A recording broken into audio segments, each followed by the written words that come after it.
বাঙালির খাওয়া দাওয়া। যে দেশে ধানই হলো প্রধান ফসল সে দেশে ভাত ভাত যে মানুষের প্রধান খাদ্য হবে তার সন্দেহ নেই। গরম ভাতে গাওয়া ঘি, তার সঙ্গে মৌরলা মাছ, পাট শাক, সরপড়া দুধ আর পাকা কলা দিয়ে খাবারের বর্ণনা আছে প্রাচীন কাব্যে।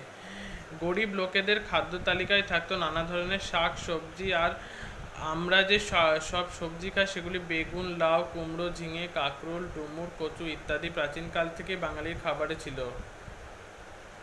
নদী-নালার দেশে রুই, পুঁটি, মৌরলা, শোল, ইলিশ ইত্যাদি মাছ খাওয়ার অভ্যেসও ছিল। সেকালে বাঙালি সমাজে সব লোকে না খেলেও অনেকে হরিণ, ছাগল, নানা রকমের পাখি, কচ্ছপের মাংস, কাঁকড়া, শামুক, শুকনো মাছ খেত। এছাড়া পর্তুগিজদের কাছ থেকে বাংলার লোকেরা আলু খেতে শেখে।